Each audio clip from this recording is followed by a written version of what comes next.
Buenos días. En esta clase veremos algunas aplicaciones concretas de las denominadas integrales definidas. A estas aplicaciones, que en general las denominaremos geométricas,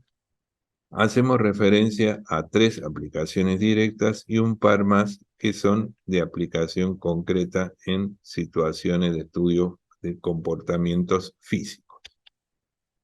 Entonces, veremos la posibilidad de calcular vía integrales definidas de lo que se denomina rectificación o longitud de curvas planas, el área y el volumen de un sólido de revolución y los momentos estáticos y de inercia.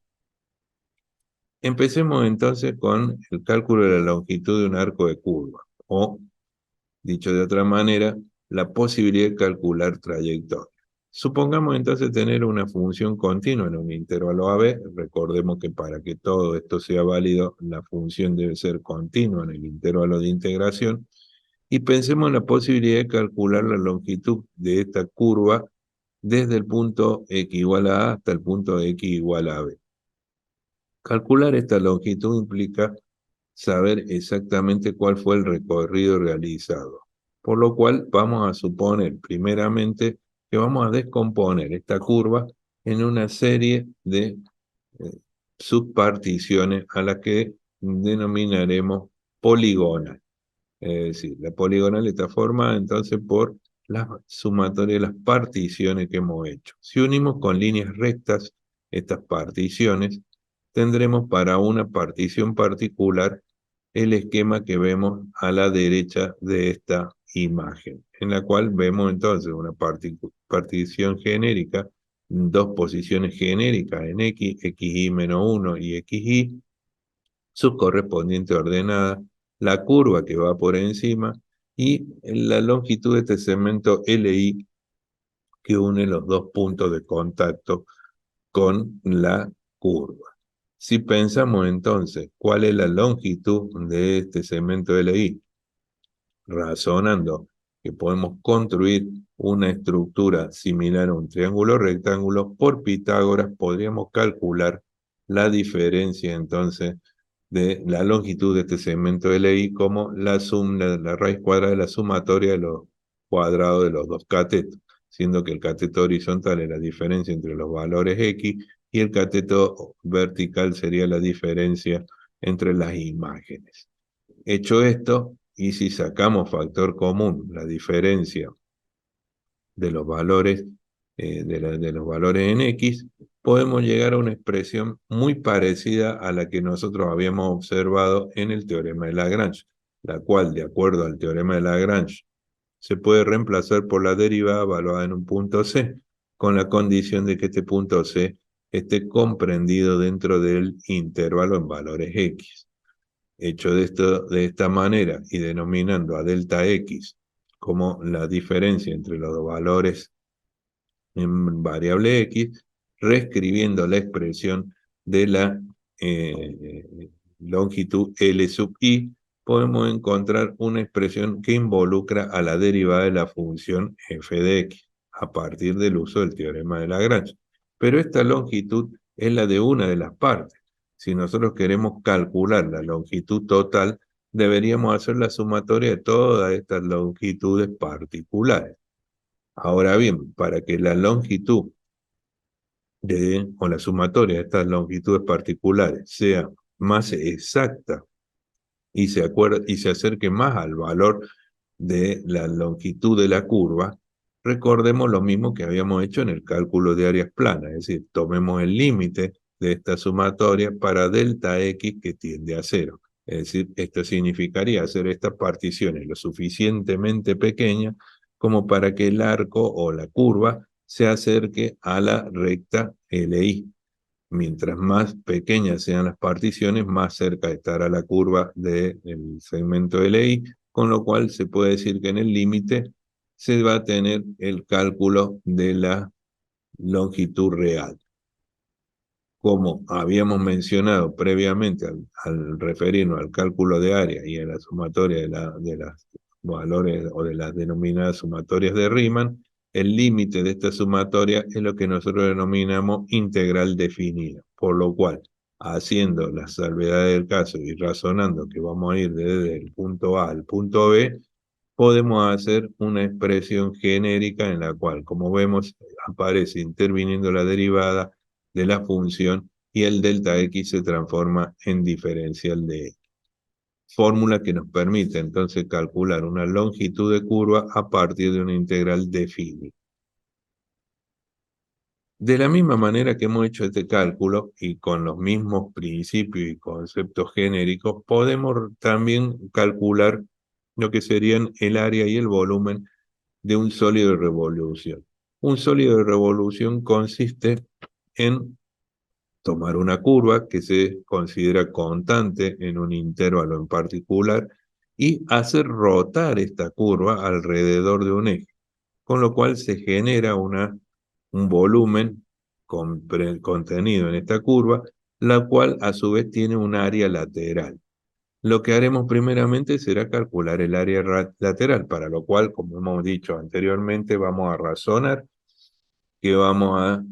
tener una superficie generada a partir de una curva continua en un intervalo a la cual subdividiremos en n par, mediante una partición llamada P, es decir, una poligonal como razonamos hace un instante. A partir de haber obtenido esta poligonal y haciendo un razonamiento análogo al de recién, digamos, seleccionemos una partición arbitraria xy-1 hasta xy con las correspondientes imágenes y tracemos una recta que une los dos puntos de la curva.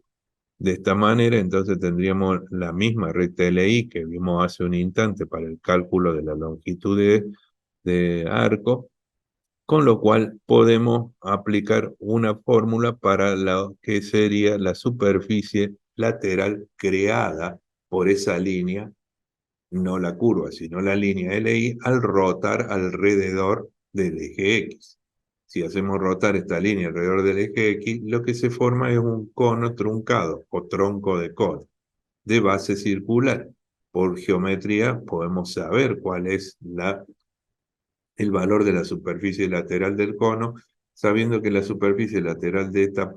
porción de la estructura es en realidad 2pi por el radio medio por LI. El radio medio consiste en calcular los radios de los dos extremos, que serían básicamente las ordenadas correspondientes a los puntos extremos de esa partición, sumados y divididos por 2. Ese sería el RI, que en realidad sería básicamente no otra cosa que evaluar la función f en un punto intermedio como vemos en la gráfica. Entonces, como vemos en la gráfica, el radio medio sería en realidad FCI, que es el punto o la evaluación de un punto intermedio o promedio. Hecho esto, podemos calcular, como hemos visto de la longitud de arco que habíamos visto hace un instante, que LI es la raíz cuadrada de 1 más la derivada de la función valuada en CI todo al cuadrado por delta X. Recordemos que para llegar a esta expresión utilizamos los conceptos del teorema de Lagrange y el teorema de Pitágoras para definir la longitud LI. Una vez que hemos definido la longitud de LI, teniendo en cuenta que el punto intermedio este es el mismo en ambas expresiones, tanto para RI como para LI, podemos entonces reemplazar en la fórmula del área, obteniendo lo que nosotros denominamos el área lateral de este cono truncado para una partición específica x sub i. Ahora bien, si queremos la longitud de toda la superficie, debemos hacer, igual que en el caso de la partición, una sumatoria de todos estos conos truncados individuales. Finalmente, entonces tenemos que el área lateral aproximada será la sumatoria de todas las superficies de estos conos truncados y así podemos decir que el área real se obtendrá tomando el límite de esta sumatoria para delta X que tiende a 0. Esto es haciendo el límite de particiones infinitamente grande, lo que nosotros conocemos como límite de las sumas de Riemann, que vimos particularmente en la definición de integral definida. Hecho de esta forma, entonces, considerando que el área real será el límite de la sumatoria, podemos reemplazar el símbolo del límite de la sumatoria por el símbolo correspondiente a la integral definida, como habíamos visto anteriormente, con lo cual nos queda una expresión en la cual se involucra a la expresión de la función y su derivada y una integral definida que va desde A hasta B, intervalo de integración, donde la función es continua como condición para obtener el área lateral de un sólido de revolución. Pasemos entonces finalmente a estudiar el concepto de lo que sería el cálculo de la superficie. Ya vimos la superficie, ahora vamos a ver el volumen de un sólido de revolución. Es decir, pensemos qué pasa si yo quiero calcular ahora todo el volumen encerrado considerando el mismo principio. La rotación de una curva continua entre un valor x igual a A y un valor x igual a B alrededor del eje X. Para esto, descompondremos el cálculo nuevamente mediante una partición, considerando que en estas particiones el resultado será un cilindro para cada una de las particiones particulares, como podemos ver a continuación en la gráfica. Es decir, tenemos por un lado la función continua en el intervalo AB, la cual además sabemos que se puede subdividir mediante una partición, es decir, una poligonal, y que esta poligonal me permite entonces hablar de rectángulos inscriptos, los cuales al girar alrededor del eje generarán un cilindro. Teniendo en cuenta este cilindro o disco, cuyo volumen es pi por radio al cuadrado por la altura, nosotros podemos reescribir en esta expresión los valores particulares que hemos obtenido de acuerdo a nuestro caso y a nuestra partición específica. Entonces, tenemos la imagen del punto xy al cuadrado por pi por delta xy, que vendría a ser la altura. Donde el delta x, recordemos que es xy menos xy menos u. Finalmente, el volumen total será la sumatoria de estos volúmenes individuales, es decir, la sumatoria de estas infinitas estos infinitos cilindros o discos. El volumen real, para que sea más exacto, implica hacer que el delta x tienda a cero, es decir, que el número de subdivisiones tienda a infinito, lo cual, como ya habíamos visto, se denomina el límite de las sumas de Riemann y me permite entonces pasar del límite de la sumatoria a la expresión de la integral definida, en la cual nuevamente podemos ver cómo calcular el volumen del área encerrada por la curva con la condición de que ésta sea continua en el intervalo AB a partir de una integral definida. Una posibilidad adicional que existe al cálculo de estos volúmenes es, en lugar de utilizar discos, utilizar arandelas, lo cual permitiría calcular, por ejemplo, el área o el volumen encerrado por la rotación de dos curvas que giran alrededor de un eje X, siendo que ambas curvas son continuas en el intervalo en estudio. Si hacemos el razonamiento similar al de recién, que consiste básicamente en pensar que a un volumen le voy a restar otro volumen, es decir, al volumen de la curva que está por encima, le podemos restar el volumen de la curva que está por debajo, y haciendo las consideraciones adecuadas sobre la operación con los dos volúmenes, sacando pi y h, que es el mismo para ambos, y haciendo la aseveración de que en realidad vendría a ser la diferencia de los radios, la diferencia de las imágenes, se puede llegar entonces a una expresión del volumen en la cual, nuevamente, y haciendo uso de los mismos mecanismos vistos previamente, si reemplazamos entonces las expresiones correspondientes en la expresión del volumen, teniendo que en cuenta que el radio interno, el que corresponde a f de x, el radio externo, perdón, el interno corresponde a g de x, el externo a f de x, haciendo entonces los cálculos como guiándonos por la geometría que podemos ver en estas imágenes, podríamos entonces expresar el volumen en función de esta porción, digamos, particular, de esta arandela particular, en una posición equiarbitraria. Ahora bien, si queremos el cálculo de todo el volumen comprendido entre las dos curvas, bastaría con hacer la sumatoria de estas elementales arandelas, las cuales serán más, el cálculo será más exacto en función de que hagamos mayor cantidad de particiones, es decir, que el número de particiones tienda a infinito o que el delta X tienda a cero. De esta forma y haciendo, digamos, recurriendo nuevamente al límite de la sumatoria como el límite sumatoria de Riemann, podemos cambiar la expresión del límite de la sumatoria por la integral definida, lo que nos permite entonces finalmente tener una expresión que a partir de un cálculo integral nos permite calcular el volumen de un sólido de revolución creado por dos curvas que están rotando alrededor del mismo eje y que son continuas en un intervalo particular. A estas denominadas aplicaciones de la integral definida de tipo geométrico podemos sumarles dos conceptos más que tienen que ver con la física. Muchas veces en estudio de procesos físicos es importante tener en claro cómo se comporta una superficie al rotar con respecto a un eje.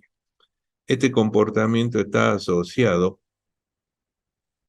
a la manera en la que la superficie se distribuye con relación al eje que está rotando. Estos se conocen como momento estático y momento de inercia. El momento estático, también denominado primer momento de área, puede ser calculado con, digamos, un integral de área, es decir, una integral definida, multiplicada la distancia que existe de ese punto de diferencial de área a la denominada posición del centroide y del eje. El centroide es el centro de gravedad. Ahora bien, ¿qué es lo que nos indica el momento estático? Nos indica cómo rotará respecto a un eje particular, ¿sí? Una superficie distribuida de una forma particular. Esto obviamente requiere un cálculo que tiene que ver con la posibilidad de calcular el área a través de un cálculo de integración definida y multiplicar este valor por el valor de la distancia que esta área tiene con respecto al eje. Se mide en unidades de longitud elevada a la tercera potencia, generalmente en centímetros cuadrados, y puede ser positivo, negativo o nulo según sea el valor de la coordenada, ya que el área es siempre positiva, pero la distancia al centro o al eje de rotación puede tener tanto signo positivo como negativo dependiendo de la posición particular que esta figura mide, ¿sí? Se trata de una característica geométrica de la misma. El otro momento que suele calcularse a partir de integrales definidas tiene que ver con el momento de inercia o segundo momento de área, que es una medida de cuánto está sujetado y que tan lejos de un eje ofrece una inercia a la denominada aceleración angular, es decir, ofrece una resistencia a cambiar o a modificar su rotación o a cambiar su aceleración angular. Esto es lo que se conoce como segundo momento de inercia y también puede ser calculado, referido a uno de los ejes, a un eje en particular, y también puede ser calculado a partir de una integral definida, solamente que en estos casos el área, como vemos comparativamente con el ejemplo anterior, la distancia del área al punto de rotación va a estar al cuadrado en lugar de a la primera potencia. Por eso se lo denomina un segundo momento de área. Se deduce que entonces tanto el momento de inercia como el momento estático son propiedades geométricas de las secciones y tienen por objetivo estudiar cómo se distribuye la sección con respecto a un eje y cómo es el comportamiento en términos de rotación y movimiento que ésta puede tener, siendo importante no solo la distancia al eje de rotación, sino la distribución del área, por lo cual es importante poder calcular esas áreas con precisión, cosa que se logra a través de las integrales definidas. De esta forma hemos algunas de las aplicaciones que se pueden hacer de integración definida utilizando las expresiones que ya habíamos visto previamente y que sabemos cómo obtener o cómo calcular a partir de una expresión cualquiera. Nada más por ahora, finalizamos. Muchas gracias.